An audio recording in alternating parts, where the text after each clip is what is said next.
friends, welcome to Adhiraj Classes YouTube channel. We already discussed up to question number 27 in part 1 and part 2 और आज की video में हम question number 28 से start करेंगे. After seeing today's session, you will be able to answer questions accurately and precisely. So stay tuned with us till the end. So let's start with question number 28. This is the question related to data file handling. Text file के related आपका question है जिसमें आपको user defined function create करना है and count the number of lines starting with H in the file. आपको जो line start हो रही है एच से उन सभी लाइंस को काउंट करना है और फाइल का नेम आपको गिवन है क्वेश्चन में. सो इन केस आपको क्वेश्चन पढ़ने पर नहीं समझ आता या कुछ भी डाउट होता है तो आप एग्जाम्पल की हेल्प से उसको अंडरस्टैंड कर सकते हैं. लाइक हमारे पास एग्जाम्पल है जिसमें 4 लाइन गिवन है आपको. तो ऐसे सपोज करते हैं कि एक हमारी फाइल है जिसमें ये 4 लाइन गिवन है और आपको आउटपुट में दिया हुआ है कि लाइन काउंट आ रहा है 2. दैट मीन्स जो लाइन हमारी सेकेंड और थर्ड एच से स्टार्ट हो रही है वो हमें कंसीडर करनी है. चलिए सबसे पहले हम फंक्शन हेडर लिखेंगे और हमने फंक्शन का नाम अपने आप कुछ भी ले सकते हैं आप क्योंकि क्वेश्चन में गिवन नहीं है. देन हम फाइल ऑब्जेक्ट बनाएंगे और फाइल ऑब्जेक्ट बनाते टाइम हम फाइल को ओपन करेंगे और अब हमें फाइल का नाम गिवन है तो हम वही फाइल का नेम यूज करेंगे जो हमें गिवन है 1.txt. देन आपको फाइल को किस मोड में ओपन करना होगा, रीडिंग मोड में, बिकॉज आपको रीड करना है कि कौन कौन सी लाइंस आपकी एच से स्टार्ट हो रही है. देन आप एक वेरिएबल ले लेंगे काउंट या सी, कुछ भी ले सकते हैं. अब आपको लाइन एक एक लाइन रीड करनी है तो आप क्या यूज करेंगे, read line function, file object dot read line. पहली लाइन आपकी रीड हो जाएगी.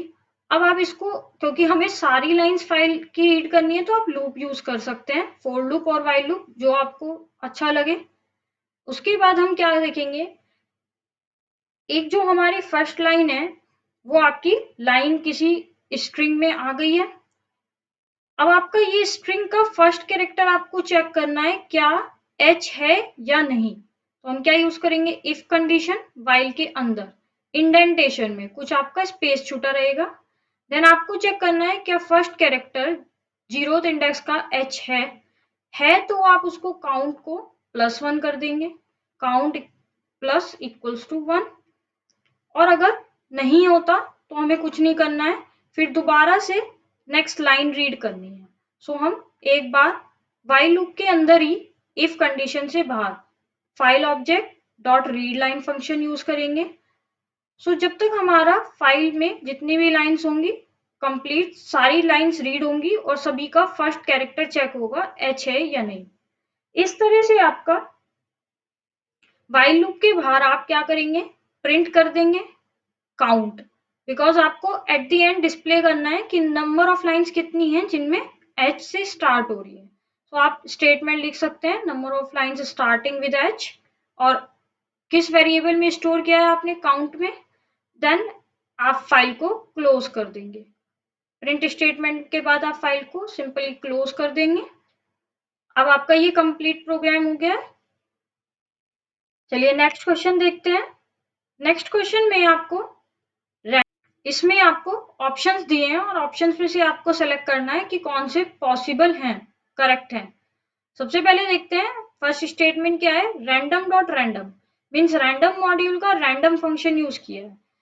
इसका पर्पस क्या होता है, ये जो वैल्यूज जनरेट करता है फ्लोटिंग पॉइंट वैल्यूज जनरेट करता है, फ्लोटिंग नंबर्स, और 0 से 1 तक. मीन्स आप ऐसे कह सकते हैं 0 to 1, बट 1 एक्सक्लूडिंग होता है. मीन्स 1 से लेस तक आपके आएंगे और 1 इंक्लूडिंग नहीं होगा.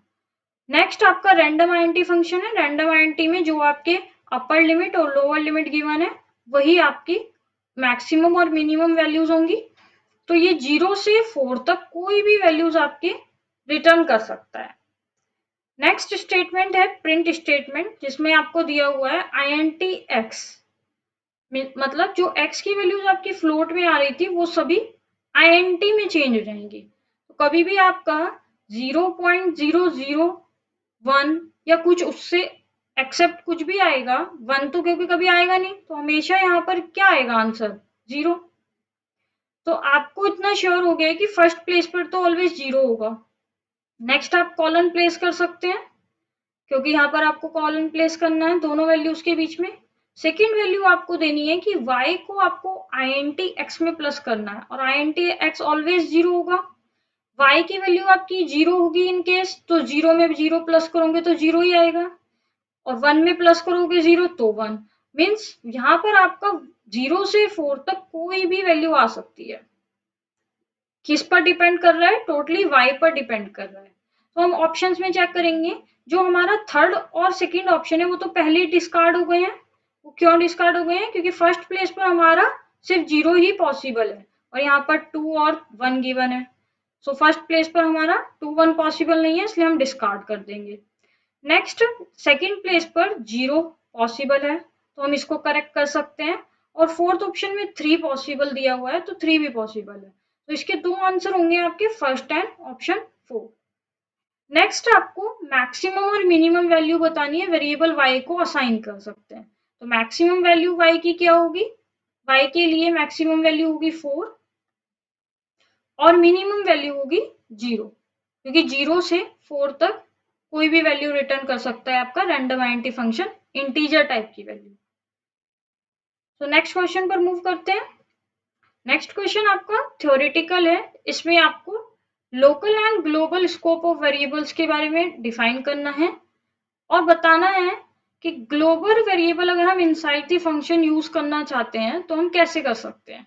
सेम नेम का है हमारे मेन में भी और फंक्शन के अंदर भी, बट हम स्पेसिफिकली ग्लोबल को ही रेफर कर रहे हैं, तो हम कैसे करेंगे। ठीक है, तो सबसे पहले फर्स्ट पार्ट देखेंगे। फर्स्ट पार्ट में आपको डिफाइन करना है, जस्ट कुछ ज्यादा नहीं लिखना है, और पॉइंट्स की फॉर्म में आप आंसर देंगे बहुत precisely. Local scope of variables means that they can be accessed only inside the functional block where it is declared. हम global scope means they can be accessed in the whole program, आप पूरे programme में कहीं पर भी global variable को access कर सकते हैं। अब आपको बताना है सेकेंड पार्ट में कि आप फंक्शन के अंदर ग्लोबल वेरिएबल को कैसे एक्सेस करेंगे। तो ग्लोबल कीवर्ड की हेल्प से आप ग्लोबल वेरिएबल को एक्सेस करेंगे, और सबसे अच्छा वे है कि आप इतना लिखने के बाद एग्जाम्पल से एक्सप्लेन करें। चलिए एक एग्जाम्पल की हेल्प से एक्सप्लेन करते हैं। सबसे पहले आपने कोई एक ग्लोबल वेरिएबल डिक्लेयर किया, तो आप इसको कमेंट में करके ऐसे एक्सप्लेन कर देंगे, तो एक आपका टाइम भी सेव होगा, क्योंकि आप थ्योरी लिखेंगे बहुत ज़्यादा तो उसमें टाइम भी लगता है, और आपका इम्प्रेसिव भी होगा। देन आपने फंक्शन क्रिएट किया और उसके अंदर एक कोई वेरिएबल दिया, तो आप इसको कमेंट करके लिख देंगे लोकल वेरिएबल, तो आपका एक अपने आप में ये इनफ आंसर हो जाएगा कि आप एक्सप्लेन कर पा रहे हैं। अब आपको जो फंक्शन के अंदर प्रिंट स्टेटमेंट है, ये रिजल्ट में क्या देगा, विल गिव वैल्यू 10। सो आप ऐसे कमेंट करके लिख देंगे विल गिव वैल्यू 10, और जो बाहर मेन में प्रिंट स्टेटमेंट है ये आपको वैल्यू देगा 15। तो मैं आपको यहाँ पर आप सेम वे में लिख देंगे विल गिव वैल्यू 50। देन आप अब नेक्स्ट एग्जांपल एक्सप्लेन करेंगे। नेक्स्ट में आपका जो a इक्वल्स टू 15 है, ये सेम ग्लोबल वेरिएबल है, और अब आप फंक्शन के अंदर ग्लोबल a इससे स्पेसिफाई कर रहे हैं कि आप जो रेफर कर रहे हैं ग्लोबल a को कर रहे हैं। So referring global a variable, global variable a। Then आप ग्लोबल a वेरिएबल की वैल्यू चेंज कर रहे हैं, so assigning value 10 to global a। ठीक है, आप इसको कंप्लीट कर लेंगे स्टेटमेंट को, assigning value 10 to global variable a। Then जो फंक्शन के अंदर प्रिंट स्टेटमेंट है सेम वैल्यू आपको प्रिंट करेगा 10, बिकॉज अब जो ग्लोबल a की वैल्यू 15 थी वो चेंज हो चुकी है 10 में, और प्रिंट स्टेटमेंट जो आपके फंक्शन से बाहर है बॉडी में है, इसमें भी आपकी जो वैल्यू प्रिंट होगी that will also be 10, because आपका ग्लोबल a की वैल्यू चेंज हुई है। और यहाँ पर जब हम फर्स्ट एग्जाम्पल में बात कर रहे थे तो ग्लोबल और लोकल ए दोनों अलग अलग थे, और in case of second example हमने फंक्शन के अंदर भी ग्लोबल ए ही यूज किया है। नेक्स्ट क्वेश्चन है जिसमें आपको एग्रीगेट फंक्शंस का डिफाइन करना है कि एग्रीगेट फंक्शंस क्या होते हैं। सो एग्रीगेट फंक्शंस आपके एसक्यूएल में क्या होते हैं, जो आपका मल्टीपल रोज पर सिंगल कॉलम के अप्लाई होते हैं और कुछ आपको सिंगल वैल्यू रिटर्न करते हैं। So you can explain in this way, an aggregate function is used to perform the calculations on multiple rows for a single column of a table और it returns a single value. और आप then आप aggregate functions के 2-3 examples दे सकते हैं और आपका answer complete हो जाएगा। नेक्स्ट क्वेश्चन है जिसमें आपको ट्रांसमिशन मीडिया के बारे में डिफाइन करना है और उसके बाद उसके टाइप्स और एग्जांपल्स बताने हैं। तो ट्रांसमिशन मीडियम क्या होता है, कोई भी मीडिया जिसके थ्रू डेटा आपका ट्रांसफर होता है एक प्लेस से दूसरे प्लेस पर कम्युनिकेशन के लिए, तो उसको कहते हैं transmission media. A medium over which the data is transferred from one place to another for communication is called a transmission media।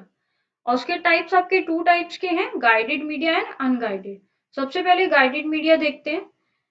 Guided media means आपको कोई भी फिजिकल मीडियम की जरूरत है जैसे वायर, तो आपका ट्रांसमिशन जो हो रहा है वायर के थ्रू हो रहा है, वायर में से आपका डेटा या सिग्नल्स पास हो रहे हैं। Example twisted pair cable, coaxial cable आप सब अपने घर पे देखते हैं। ये हो गया आपका गाइडेड मीडिया का एग्जाम्पल। अनगाइडेड मीडिया में कोई भी आपको फिजिकल मीडियम की रिक्वायरमेंट नहीं है, आपका अनवायर्ड मीडिया है।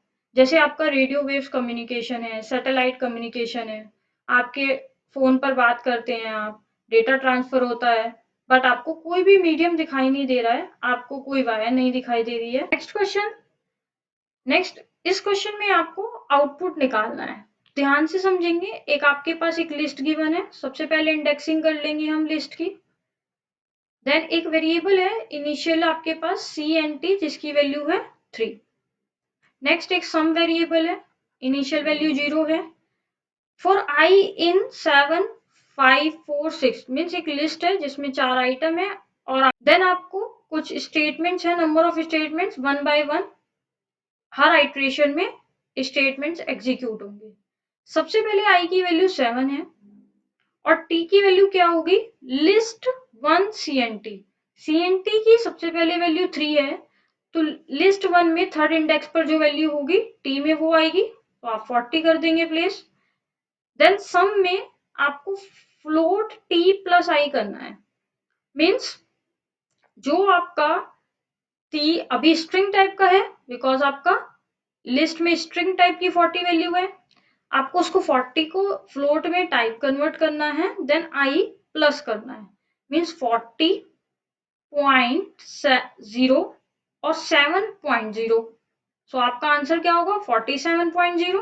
तो सम में आपका जहां पर 0 था वहां पर हो जाएगा 47.0। सो ये आपका इम्प्लिसिट टाइप कन्वर्जन हो जाएगा, बिकॉज फ्लोट और जो एडिशन होगा फ्लोट और फ्लोट में होगा, सम भी आपका फाइनल फ्लोट में आएगा, रिजल्ट प्रिंट हो जाएगा सम। तो सबसे पहले आपका एक वैल्यू प्रिंट होगी 47.0। नेक्स्ट आइट्रेशन के लिए आपको सीएनटी की वैल्यू को एक माइनस कर देना है, रिड्यूस कर देना है, 2 हो जाएगी।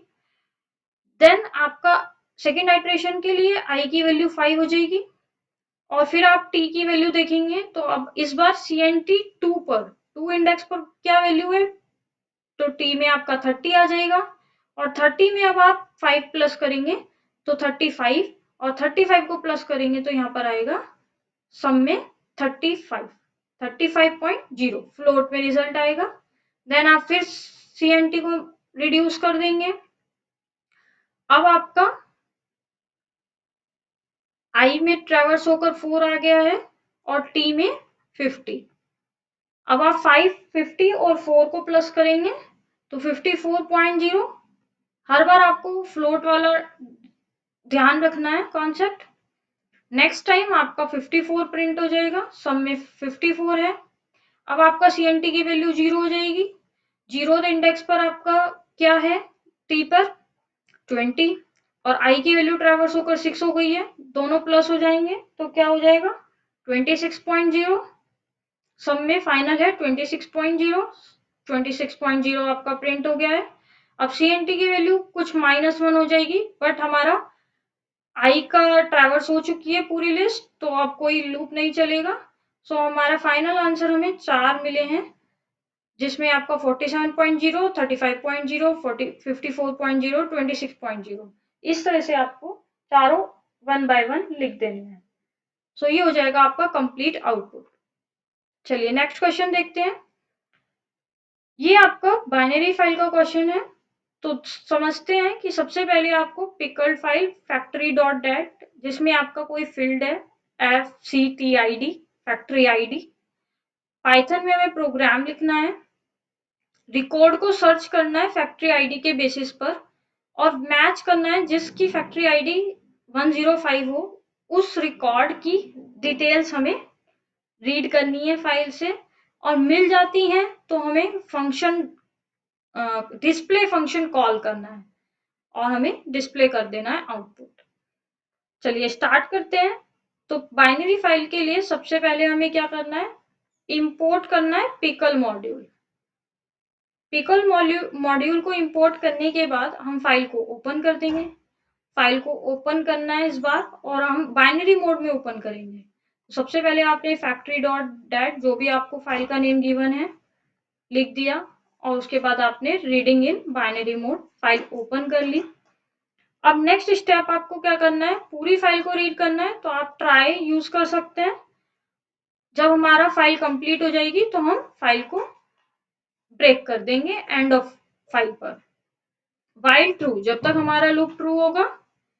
और अब हम एक एक स्टेटमेंट को रीड करेंगे। पिकल डॉट लोड की हेल्प से लोड फंक्शन हमारा फाइल को रीड करेगा। अब हम जो हमारा रिकॉर्ड रीड हो रहा है उसका हमें क्या चेक करना है, फैक्ट्री आईडी। नहीं है, वो फैक्ट्री आईडी करनी है, इसलिए हमने लिख दिया R factory ID equals to 105। अगर हमारी फैक्ट्री आईडी 1005 है तो हमें डिस्प्ले फंक्शन कॉल करना है। तो डिस्प्ले फंक्शन हमें कहीं प्रोग्राम में गिवन होगा, हमें नहीं बनाना है, बिकॉज हमें डायरेक्टली बोला है कि आपको कॉल करना है बस।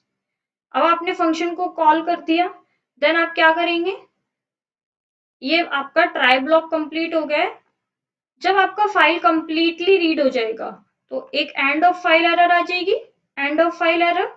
और एंड ऑफ फाइल एरर आने पर आप क्या कर देंगे, ब्रेक कर देंगे। और इन सभी के बाद ट्राई और एक्सेप्ट के बाद एट द एंड बिल्कुल एक स्टेटमेंट आप फाइल को क्लोज करने के लिए लिख देंगे एफ डॉट क्लोज।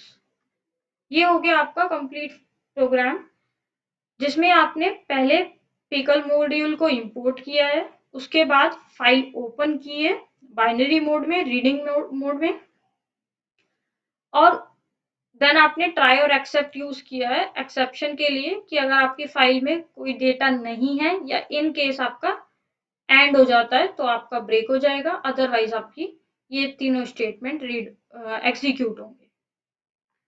चलिए नेक्स्ट क्वेश्चन देखते हैं।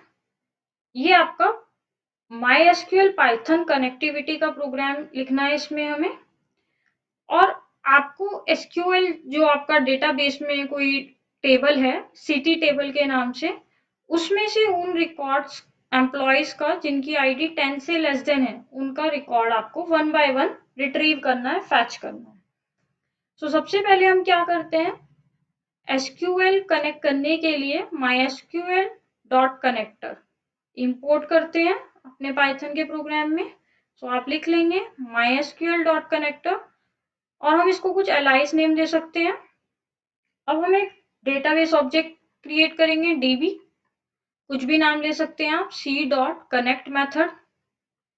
कनेक्ट मैथड में आपको होस्ट देना है। सो होस्ट में आप जनरली लोकल होस्ट देते हैं हम। उसके बाद आप देंगे यूजर, यूजर भी हम रूट, देन पासवर्ड, पासवर्ड जो भी आपका डेटाबेस का होगा, इन केस आप रूट भी दे सकते हैं। और डेटाबेस, डेटाबेस का नेम आपको क्वेश्चन में गिवन नहीं है, गिवन होता तो हम वही डेटाबेस यूज करते, अदरवाइज आप कुछ भी डेटाबेस यूज कर सकते हैं। एम्प्लॉयज की बात कर रहे हैं तो हम कंपनी डेटाबेस यूज कर ले। देन अब हमने डेटाबेस ऑब्जेक्ट क्रिएट कर लिया है, अब हम कर्सर ऑब्जेक्ट क्रिएट करेंगे। तो कर्सर ऑब्जेक्ट क्रिएट करने के लिए आप यूज कर सकते हैं cursor object my cursor dot equals to database object dot cursor. इससे आपने कर्सर ऑब्जेक्ट क्रिएट कर लिया है। कर्सर ऑब्जेक्ट क्रिएट करने के बाद आपको सभी एम्प्लॉयज का रिकॉर्ड जिनकी आईडी लेस देन है वो फैच करने हैं। सेलेक्ट एस्ट्रिक फ्रॉम टेबल का नेम सिटी है आपके पास, सो आप यहाँ पर सिटी टेबल का नेम यूज करेंगे सिटी, वेयर कंडीशन लगा देंगे आईडी लेस देन 10। सो ये आपकी क्वेरी एग्जीक्यूट होगी। बट आपको क्या करना है, एट अ टाइम एक ही रिकॉर्ड फैच करना है। सो आप क्या ले लेंगे, record equals to my cursor cursor object dot fetch 1, because आपको एट अ टाइम एक रिकॉर्ड फैच करना है।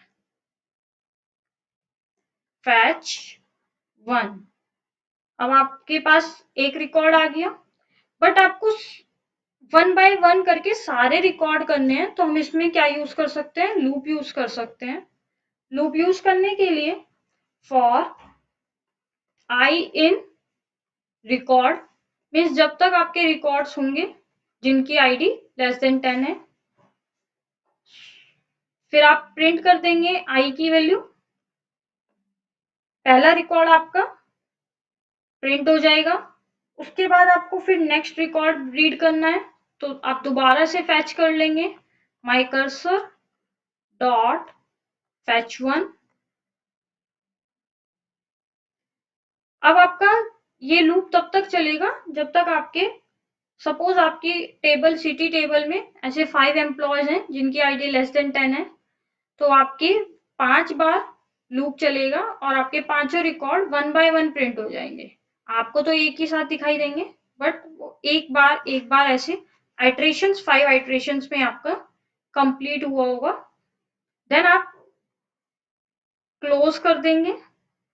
ये आपका लास्ट नेक्स्ट, ये आपका एकदम लास्ट स्टेटमेंट होगा 4 के बिल्कुल पैरेलल नीचे।